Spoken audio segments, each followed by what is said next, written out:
I, Sunil Rudra, welcome you all in this news bulletin of Saint Soldier Times. We bring you news and views from sports, education, health and culture. Coming to sports, Team India is just one win away from most consecutive victories in T20 internationals. India is currently the number one ranked team in the shortest format of the game. Since losing to New Zealand in the T20 World Cup, Team India has registered 12 consecutive victories in the shortest format and had equaled Afghanistan's record for most consecutive T20 international wins by a test-playing nation. India registered its 12th consecutive T20 international win in the third and final match of the bilateral series against Sri Lanka. With the win, the men in blue equaled the record held by Afghanistan and Romania. Sri Lanka's skipper Dasan Shanaka won the toss and opted to bat. The Islanders set a total of 146 runs in 20 overs. Shreyas Iyer's 50 stabilized the chase after India lost Rohit Sharma and Sanju Samson early in the innings. The Mumbai batsmen's unbeaten 73 along with Avesh Khan's 2 wickets helped their side whitewash the series 3-0. On Thursday, KL Rahul-led team will have a chance to create history if they win the opening T20 international of the 5-match series against South Africa to be played at Arun Jaitley Cricket Stadium in New Delhi. And coming to education, Dharmendra Pradhan launches digital skilling program for 1 crore students from class 7 to graduation.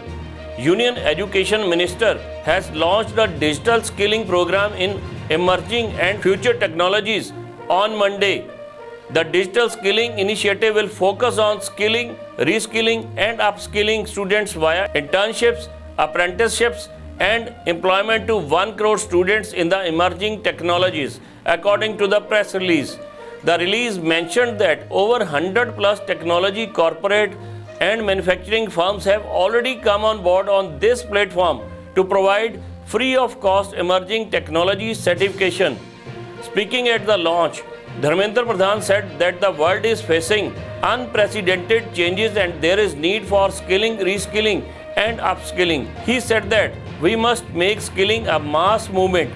He added that this is one proactive step closer to our Atmanirbhar Bharat vision for India and fulfilling the dream of our Prime Minister Narendra Modi.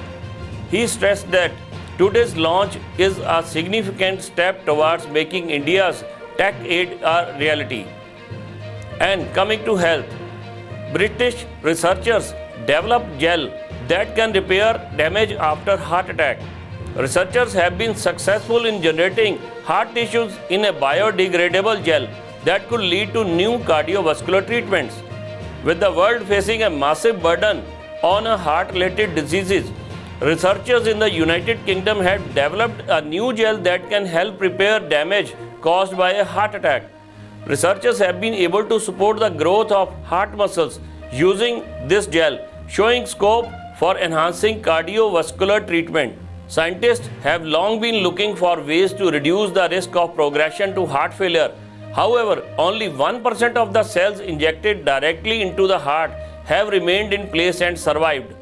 The latest research has helped in developing a new gel that can be safely injected into the beating heart to act as a scaffold for cells to grow new tissues. The gel is made of chains of amino acids called peptides, the building block of proteins. Researchers are now planning to test the gel in mice after a heart attack to see whether the heart cells can develop new muscle tissues or not. And coming to culture, citing Netherlands, Chief Secretary Goel roots for cycling culture. Cycling should be the go-to mode of transport for everyone in the state, including government officers, said Chief Secretary Puneet Kumar Goel at the cyclathon. City officials are trying to encourage adoption of cycling as a commuting mode, but attempts to start a cycle sharing system in the state capital have yet to bear fruits. Goel hoped that cycling should not remain only for fun or as an exercise, but it should become a mode of transportation for middle class and the upper middle class. He hoped that the cycling community grows and ultimately even the officers start going to office on a cycle. He cited his experience in the Netherlands, where most people use a cycle to commute and where parking fines are steep to deter motorists. The event was conducted by Imagine Panaji Smart City Development Limited and Corporation of the City of Panaji, with around 200 cyclists participating in the event. Participants from various backgrounds and across ages, including professionals, volunteers, students, cycling groups, and clubs, started from Garcia de Orta up to Dona Paula and back. This is all in the news bulletin today. Stay connected with Saint Soldier Times on Facebook and YouTube.